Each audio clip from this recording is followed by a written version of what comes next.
Hello, and in today's video we are doing an FPL preview for game week number 5. That's right, I looked at game week 4 and how I got on last week, and it was a pretty solid game week, just below average when you take into consideration the -8 hits. So we've got to make some moves, and my transfers hopefully have spoken. They've made their point very clearly, and hopefully I can get some points this game week. FIFA 22 ratings are out, my team is out for game week 5, let's get amongst it. But before we get into my team, make sure you smash a like on the video, comment your thoughts on this game week, who you're captaining, who are your locked in transfers for this upcoming 6:30 deadline, and also I'm going to tell you a little bit about the scout and who they're saying to captain in game week 5. So the Scouts panel of experts are giving their verdicts on the captain for Fantasy Premier League Game Week 5 deadline. So, Mohamed Salah is the verdict from FPL Family's Sam Bamford. He always seems to go into the goals at Anfield. It's hard to not give it for him because Palace, they have been improved after Game Week 4, but he just looks the best captaincy option, I've got to say. Patrick Bamford is a lot of people's considerations for captaincy. I don't know, because obviously it's the first day of the game week. That's always a bit risky. If you get it wrong, then you're kind of in for a bad game week. Bruno Fernandes, if people have still got him, a lot of people have sacrificed him for Cristiano Ronaldo, but he's still very lethal on his day and could cause problems against West Ham. Harry Kane, now Chelsea away, Chelsea at home is not an easy fixture, but it's Harry Kane. Like, he can get back into form very, very quickly. It's Harry Kane at the end of the day, and he's got a really good scoring record against Chelsea, especially in games at home. So watch out for that. He's going to be a very differential striker at the minute, with loads of people owning Lukaku and owning Ronaldo. The next player I've got is, of course, Romelu. He's been in fantastic form for Chelsea, both in the Premier League and the Champions League. So he just looks right at the top of his game, and he's got a game against Spurs, who have got Eric Dyer and Japhet Tanganga out injured. So just looks really, really promising. Sadio Mane as well, differential. I talked about him in my buy, sell, keep, avoid video. If you already missed that, then do go on to check on my channel and it will come up, where I did like a little summary of the Watford FPL assets as the FPL juicer as well for Watford in FPL Juice, the club expert reporter. Do check out as well on FPL Juice YouTube. I did a nice video collaborating with the other juicers for the other Premier League clubs, and that was a really good one. So do watch that in the link in my Twitter. That's at RobertoHollis9. But yeah, it was a bit of a differential punt. I said about that in my buy, sell, keep, avoid. Sadio Mane for me was an avoid, but if you have him, then of course hold, because you know at the end of the day he's that differential over Salah, and he's got an amazing record against Crystal Palace. Cristiano Ronaldo is the GOAT. He's the one that a lot of people are going to be turning to, despite West Ham, which is not the best of fixtures, and the fact that Ronaldo played is going to play 3 games in the space of a week if he plays here as well. And then, of course, Mohamed Salah, he is the man, really, and Ferran Torres is the more risky punt. Do we think he's going to play? He played in the Champions League in that match with RB Leipzig, and he did score, technically, but it was ruled out for offside. However, he does get that kind of rotation risk placed on him, as many Manchester City assets do, and especially with Foden and Kevin De Bruyne coming back, that will be an interesting one. But I don't know. I think a lot of people are backing Salah. It's very silly to not back him. Ronaldo as well, especially without Mikel Antonio. I think Man United will get the ability to kind of score goals, whereas West Ham might have done that.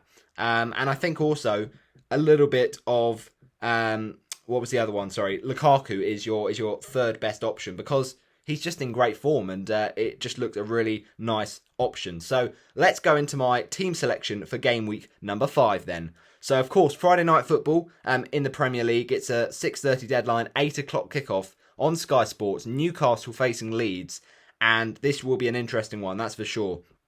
Rafinha is a player that is very much on my radar, looking very popular. Rafinha has just been very influential, and obviously looks like he's got some really great fixtures. So it seems a good shout to go for him, really. Also, a little bit of Patrick Bamford. A lot of people have been turning to him, with Mikel Antonio going out and getting a red card. He's only missing 1 game, but you've got to think about Europa League as well. he scored in that Europa League game against Dynamo Kiev. How much is he going to have those injury worries? And it's just an absolute joke that West Ham didn't sign another striker, because that's so much pressure on him. But he is still a good FPL asset, so be careful about that. And also, going into this Leeds-Newcastle game, I think a lot of people are thinking about a little bit of Alan St-Maximin, because he's got that threat, he's got that flair, and he's only 6.5 million as a forward. He'll thrive with Callum Wilson out injured, so we'll see about that. But let's reveal how we got on last week. Now, I did do an FPL review for Game Week 4, so go check that out. It will be on my channel. But basically, it was a very bang average week, and we need more than 16 points from the captaincy this week. So, let's show me my team, and then also in this video, we will do a quick review of how my FPL draft teams got on last week and how they're lining up this week. So, here it is. Game Week number 5, locked in. The first player, Daniel Bachmann. The name of my team. He's not going anywhere. He might go somewhere soon, because we're thinking about the wild card soon, but he has got still good fixtures. He makes save points. He's not bad. He needs to get better, but it's just set and forget for the minute. Daniel Bachmann, Norwich away. Surely that's a good chance for clean sheet, and surely, like he did against Wolves, he can make a few saves. Obviously, only got the additional point, and 2 points despite conceding 1 is not bad. And then, of course, really good performance against Tottenham. Although he made that howler, he did make up for it with some really good saves, and got a really good number of points, 7 to get that game. 7 saves, I should say, to get an additional 4 points, or 4 points in total. So ultimately, Bachmann is doing really, really well with save points. It just needs to kind of get that clean sheet. And Watford obviously still yet to get a away clean sheet, still yet to score a goal away from home. So it's a big game, and I'm hoping Bachmann can be up to the task. And also, we've got in our back 3, Luke Ayling. Now, he plays Newcastle. It's a big, big decision to make. Now, I had him for Game Week 1. I brought him in for Game Week 3. And of course, it was a good fixture that I was backing him. Didn't get the clean sheet, but that was unlucky. I think that Burnley game, Chris Wood just got the goal, history-making goal. It was a bit of a, jammy little flick. It was nothing that meaningful, sorry. But Leeds, obviously, defensively have been a worry this season. So I'm not loving it. But you've got to think, Newcastle out with St-Maximin injured.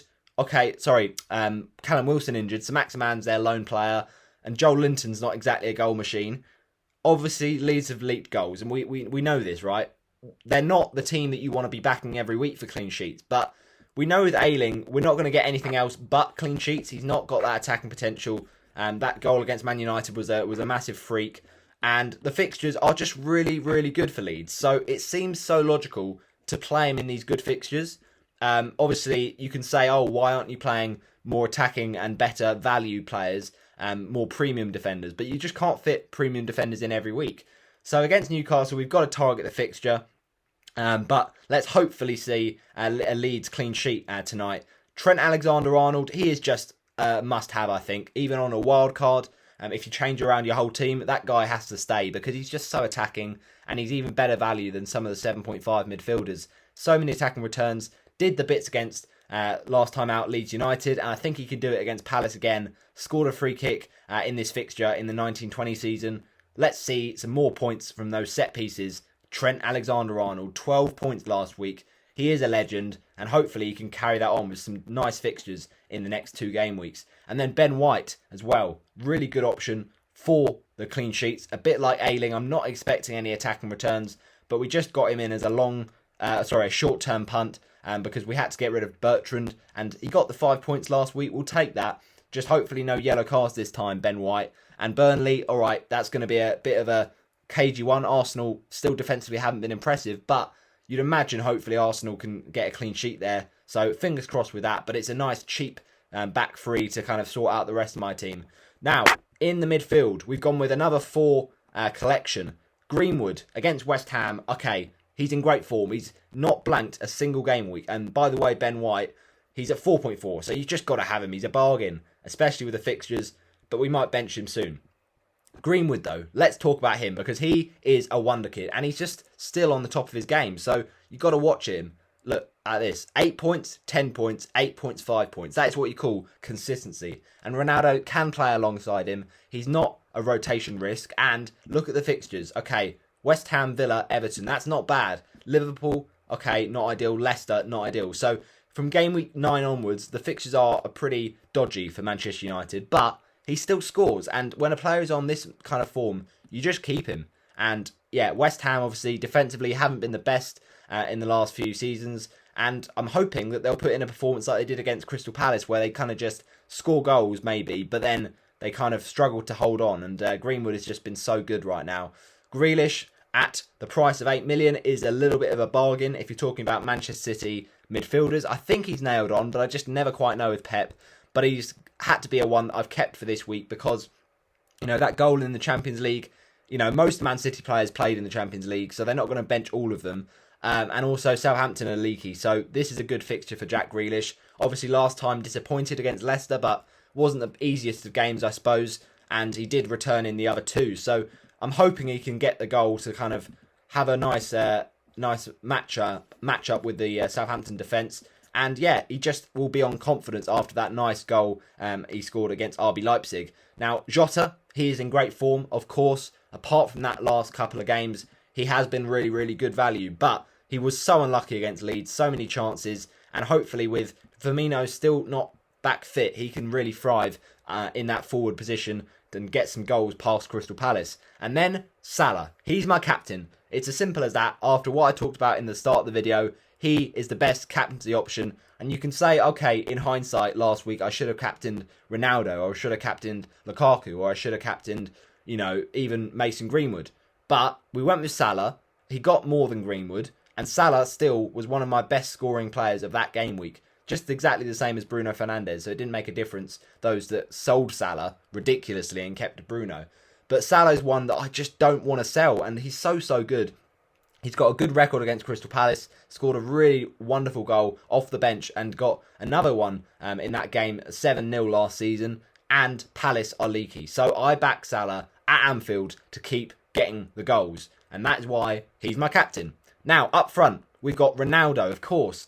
We brought him in last week. He made the impact. The GOAT is staying right now in the team because West Ham, defensively, as I mentioned, not the best of teams right now. And Ronaldo scored again in midweek with that goal against Young Boys. So he's full of confidence. And you imagine he plays, obviously, we'll kind of wait and see. But even if he doesn't start, he'll score and come on off the bench. Dennis, now this is bold, people, but I've gone with him as my vice captain because why not? You've got to target fixtures sometimes.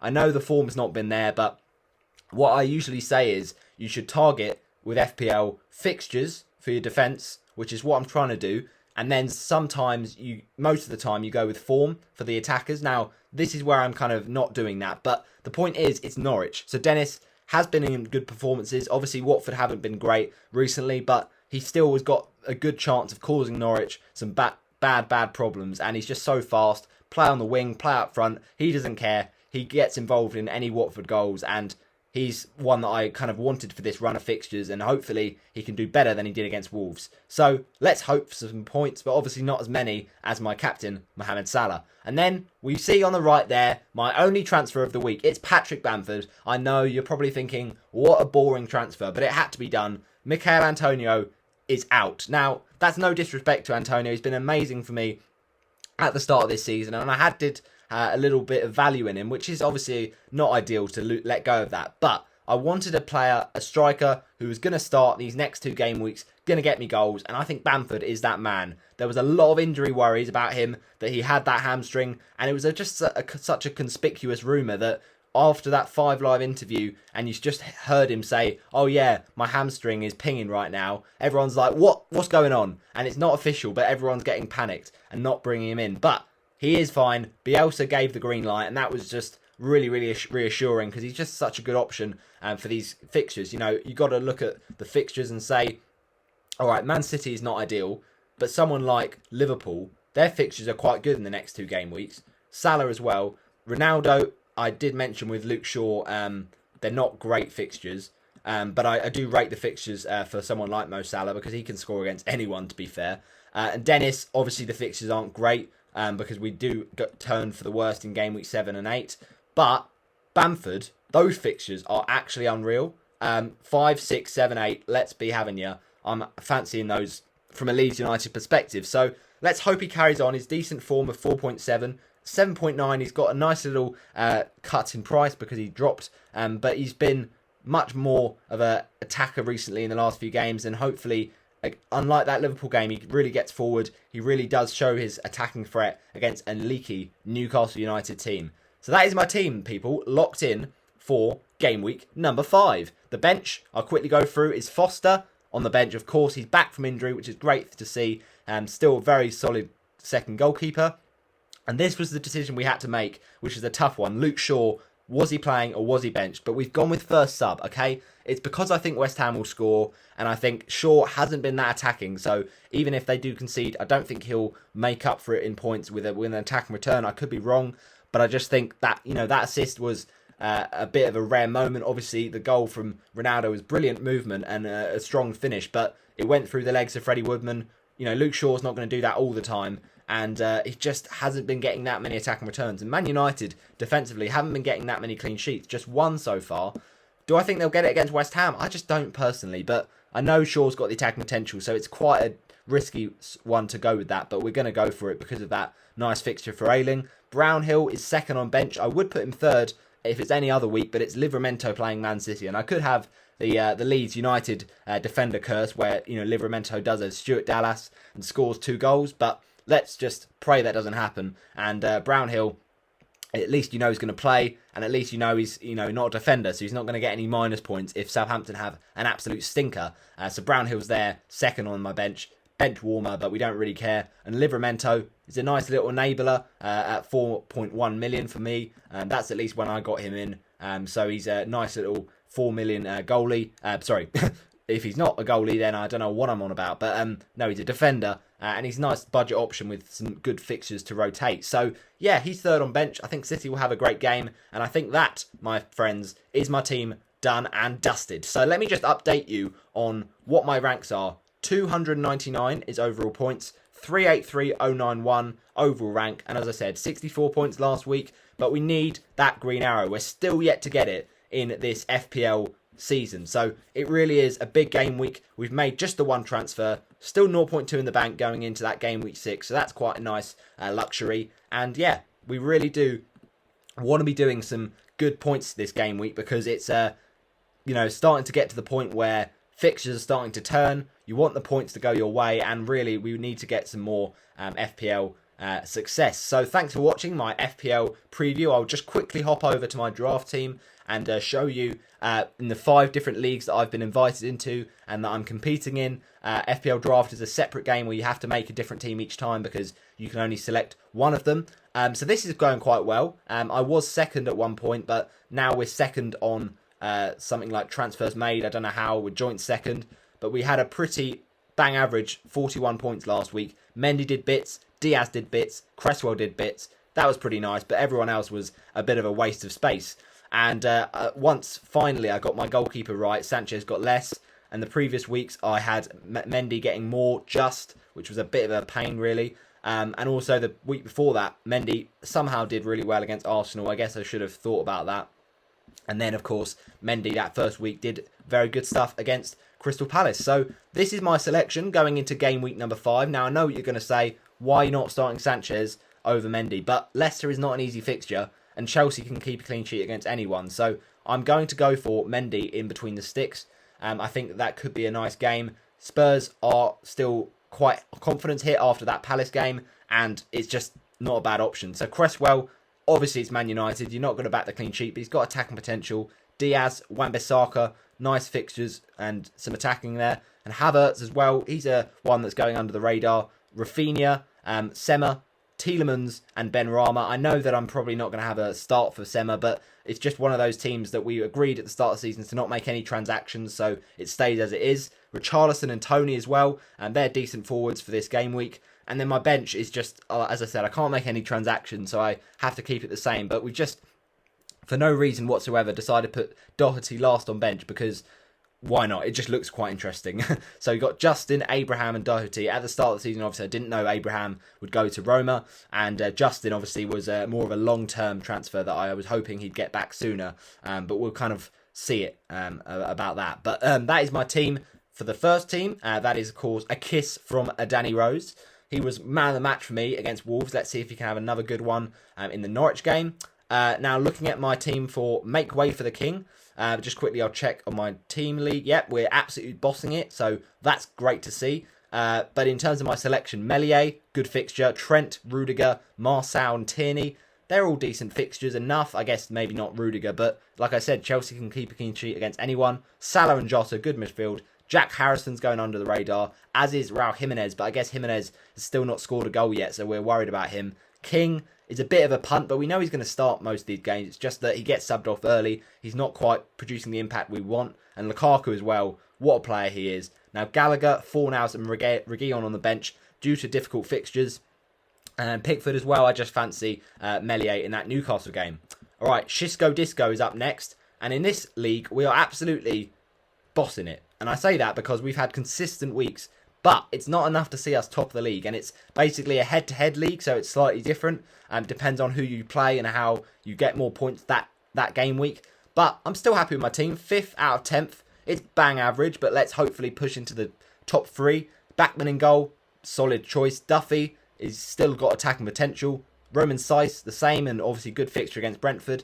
Michael Keane did the bits for me last week, and he stays in there with some attacking threat. Harrison as well. Smith Rowe against Burnley. Burnley are leaky. Smith Rowe is that one Arsenal player you can say always puts in good performances. Townsend's a nice little differential.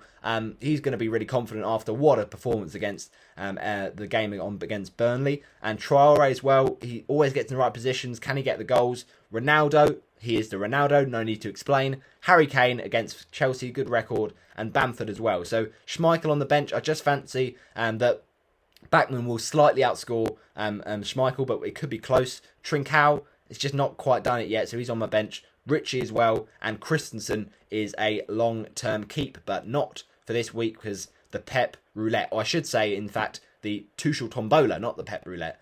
Now, my team here for WFC, the team for me, this is, of course, if you follow him on Twitter, do make sure you do. Ray Qureshi, the official FPL Juice Arsenal juicer. We made a draft team here, and it's a pretty saucy one.